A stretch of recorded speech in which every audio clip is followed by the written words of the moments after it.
अब हम लोग भी कमोवेश यहाँ से अब निकल चलने की ही जुगत में है। जब हम लोग निकलते हैं और अब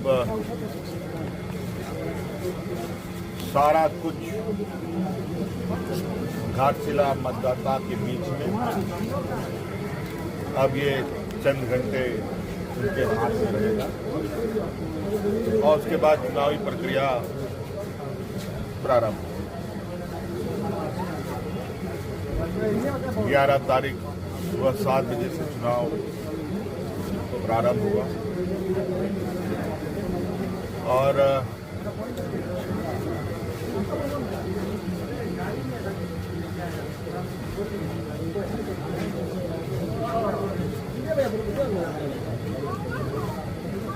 मुझे उम्मीद है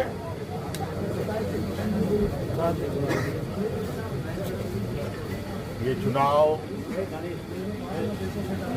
काफी पारदर्शिता और निष्पक्षता के साथ होगा।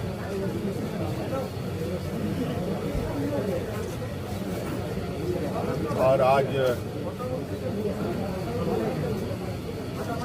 सभी हमने भी जितने हमारे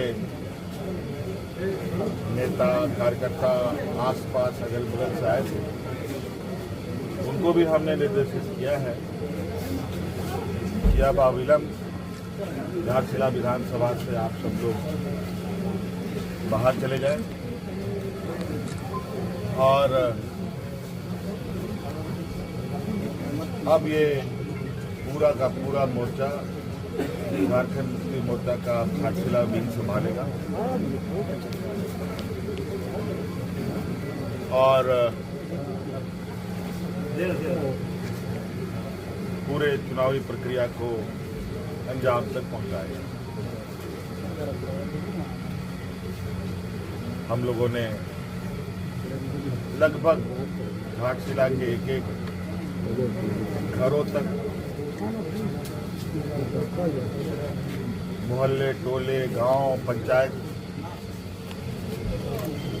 बूथ स्तर तक पहुंचने का प्रयास किया और हम लोगों ने अपनी बातों को घाटशिला विधानसभा के लोगों को के समक्ष रखा है। अब निर्णय घाटशिला विधानसभा के लोगों को करना है। इस बार पहली बार लगा 25 साल से मैं कवर कर रहा हूँ जेल में, कुछ अलग स्टाइल में लड़ी, क्लस्टर तरीके से पूरा जोन में बांट के। तो क्या ये टर्निंग पॉइंट है अध्यक्ष बनने के बाद हेमंत सोरेन का, कि जैसे सामान्य तौर पे राष्ट्रीय पार्टी करती है वैसा अब आप भी करवा रहे हैं अपनी पार्टी से? समय समय पर और समय के अनुरूप चुनावी रणनीति बनते हैं और पूर्ण रणनीति के तहत कार्यकर्ता आगे शामिल होते हैं। ये सारी चीजें चुनावी रणनीति का हिस्सा है। मंत्री जी, झारखंड के इतिहास में पहली बार पूरे फ्लीट के साथ चुनावी मैदान में हैं। विपक्ष 6 सालों का आप पूरे फ्लीट के साथ घाटशिला उपचुनाव में हैं। ये झारखंड की राजनीति में पहली बार हुआ है, क्या वजह है इसकी? नहीं, ऐसा नहीं है। मैं तो बहुत कम रहा हूँ इनफैक्ट इस विधानसभा चुनाव प्रचार प्रसार में। यहाँ तक कि हमारे कार्यकर्ताओं ने तो हमें बिल्कुल मना ही किया था कि बहुत आवश्यकता नहीं है और क्योंकि हमारी भी एक पार्टी के प्रति अपनी एक जिम्मेवारी है और योगदान है। उस योगदान के तहत हम लोगों ने इस काम को यहाँ किया है। यहाँ माननीय मंत्री दीपक बिरुआ जी लगातार माननीय यहाँ हमारे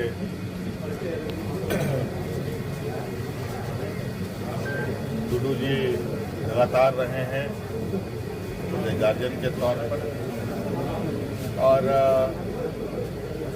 रामदास दाजी आप हम लोग के बीच में नहीं है। ये चुनाव स्वाभाविक रूप से एक नहीं लौट रहे हैं जो हम लोगों का एक नया अध्याय इस घाटशिला में हम लोग लगाने जा रहे हैं। तो एक पूरे कार्यक्रम के दौरान सभी मंत्रियों का अलग अलग समय में भूमिका रहा। सब लोगों ने योगदान दिया है, इतना काम किया है। तो उसी को एक थोड़ा शेप अप हमने कर दिया यहाँ पर। देख लिया चारों तरफ घूम रहे हैं सब लोग। मुख्यमंत्री जी, विपक्ष का कहना है करो या मरो की लड़ाई है, ये घाटशिला का उपचुनाव किसकी है? विपक्ष को क्या कहना विपक्ष के लिए ही होगी अगर वो कह रहा है। अब वो क्या कह रहा है नहीं कह रहा है वो उसकी बात है। ये बात उन्हीं से पूछो, उन्हीं से कहो, ये ज्यादा अच्छा होगा मेरे लिए। हम अपने घर में क्या कर रहे हैं नहीं कर रहे हैं उतना ही हम बता सकते हैं। सोम गुरु के बाद ये पहला चुनाव है झारखंड मुक्ति मोर्चा का, क्या अपील करना चाहेंगे सभी मतदाताओं से, क्योंकि इसमें इतिहास बनने की भी गुंजाइश रहती है। ये बात सही है कि आज देश के और आदिवासी समाज के एक कद्दावर और एक महान व्यक्ति के रूप में आदरणीय गुरु जी आज हम लोग के बीच में नहीं है। और बड़ा संयोग है कि रामदास सोरेन जी भी साथ साथ में उनका भी निधन उन्हीं के आगे कुछ ही दिनों में हो गया।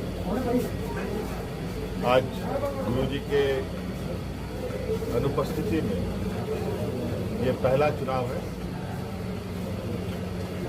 और ये पूरा विश्वास के साथ मैं ये कह सकता हूँ कि आदरणीय गुरु जी ने झारखंड राज्य को, आदिवासी समाज को, चाहे झारखंड के हों चाहे देश के हों, उन सब के प्रति जो उनके ऊपर जो लोगों का श्रद्धा रहा है और उनको देखकर जो लोगों ने अपनी पहचान बनाना और आवाज बुलंद करना प्रारंभ किया है, कहीं ना कहीं